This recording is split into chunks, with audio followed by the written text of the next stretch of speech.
Good evening. Severe Tropical Storm Hanna has accelerated and may become a typhoon within 12 hours, according to the State Weather Bureau. In its 5 p.m. bulletin, the Philippine Atmospheric, Geophysical and Astronomical Services Administration says severe Tropical Storm Hanna will gradually intensify until late Saturday or on early Sunday, when it is expected to reach its peak intensity. According to Pag-asa, Hanna may become a typhoon within 12 hours while still inside the Philippine area of responsibility. Hanna was last seen 1,035 kilometers east of extreme northern Luzon, packing a maximum sustained winds of 110 kilometers per hour and gustiness of up to 135 kilometers per hour. It is moving westward at 15 kilometers per hour. Super Typhoon Sawola, formerly Goring, severe tropical storm Hanna, and a tropical storm outside PAR continue to enhance the southwest monsoon or habagat. The enhanced southwest monsoon or habagat will bring occasional to monsoon rains over the western portion of Luzon in the next 3 days. The National Disaster Risk Reduction and Management Council says at least 305,000 people have been affected by the bad weather brought by Super Typhoon Goring and the enhanced southwest monsoon or habagat. In its report on Thursday, NDRRMC says the weather disruptions have affected at least 305,000 people in 7 regions. 68,723 people have been displaced. NDRRMC reports 1 person missing so far, while there have been no reports yet of casualties or fatalities as of August 31. Damage to infrastructure is pegged at 41.1 million pesos. According to NDRRMC, assistance provided so far to those affected is at 11 million pesos. The Department of Foreign Affairs says it has filed a diplomatic protest on China's new map that features a 10-dash line which includes most of the West Philippine Sea. At a press briefing in Malacanang, DFA Office of ASEAN Affairs Assistant Daniel R. Espiritu says there is nothing definite yet with regards to the South China Sea Code of Conduct, saying it is a methodical process.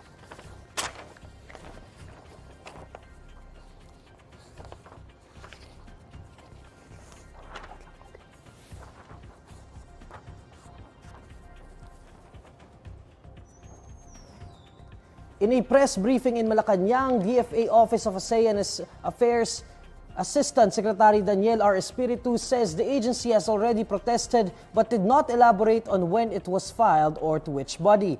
When pressed for more details regarding this protest, Espiritu says the agency filed it earlier than Thursday. However, Espiritu says he was not in the office that filed the protest and could not disclose more details. Suffice it to say that we already protested against that. Definitely, we're not in favor of that. We reject that, and we continue to promote a peaceful settlement of disputes in that regard.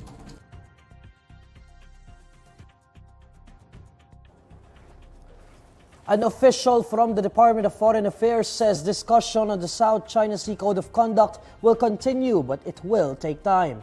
In a palace briefing, DFA Office of ASEAN Affairs Assistant Daniel R. Espiritu says there is nothing definite yet with regards to the South China Sea Code of Conduct, adding it's a very methodical process. At most, there will be a reporting on what happened during the last meeting in the Philippines on the of the joint working group on the COC, but nothing definitive yet in terms of yung sinasabi mong whether legally binding or non-legally binding and other issues. It's a very methodical process, so hindi natin dapat madaliin ito.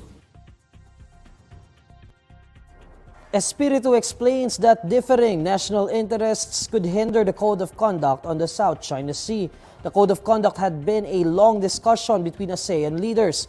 The Philippines had recently hosted a 3-day negotiation on it. The DFA previously said the negotiations are conducted to prevent incidents such as China's recent water cannon attack against the Philippine Coast Guard in Ayungin Shoal.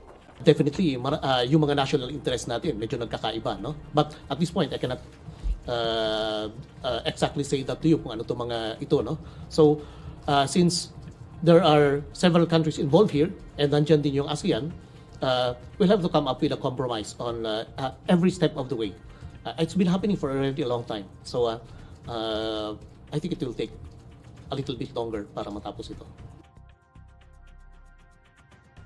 Senators reject China's new version of a map, which is called the 10-dash line, that includes the eastern section of democratically ruled Taiwan and most of the West Philippine Sea.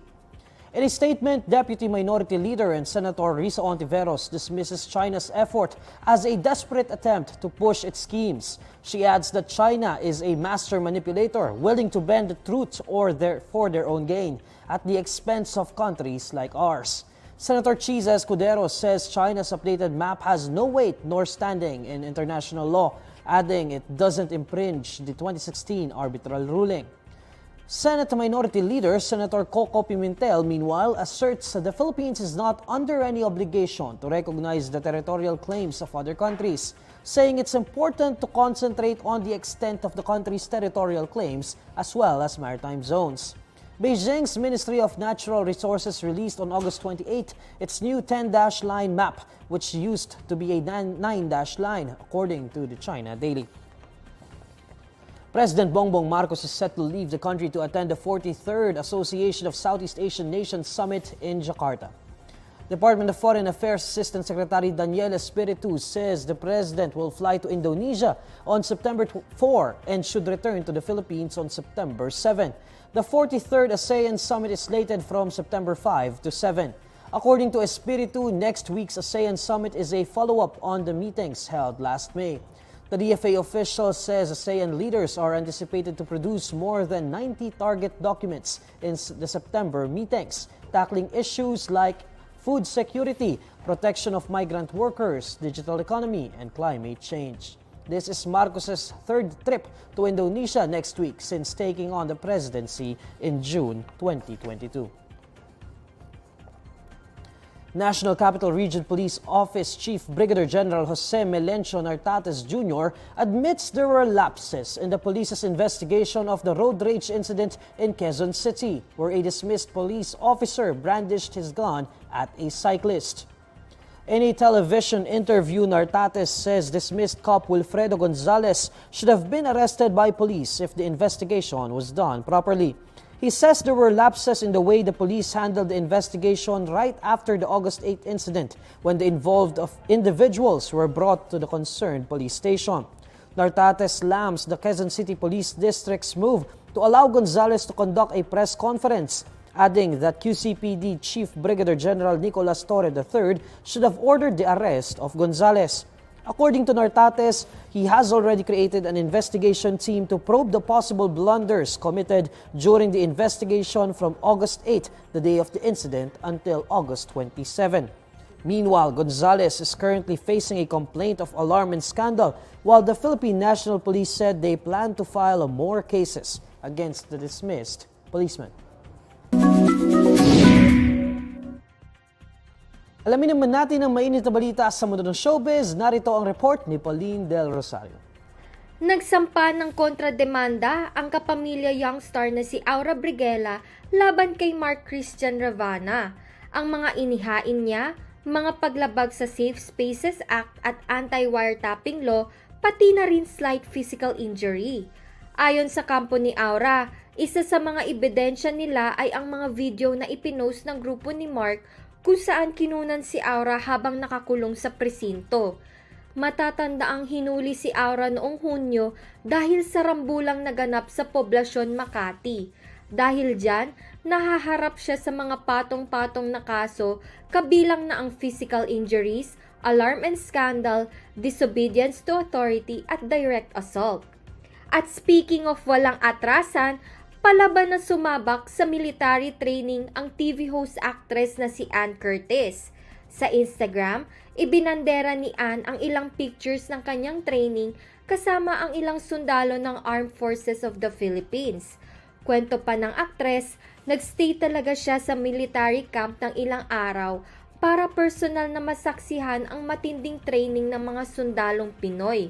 Sinabi rin niya na ito ay para sa special project niya with Direk Eric Mati.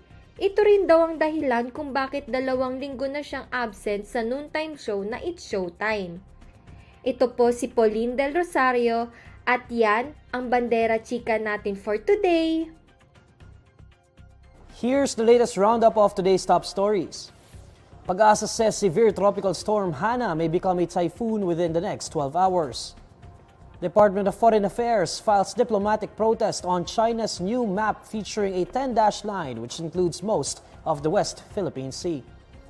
And Gilas Pilipinas tries to keep Olympic hopes alive as it battles South Sudan. And these are the stories you need to know today. I'm Neil Mercado. Follow INQUIRER.net on Facebook, Twitter, YouTube, TikTok, Instagram, and Reddit. For more stories, visit INQUIRER.net. Good evening.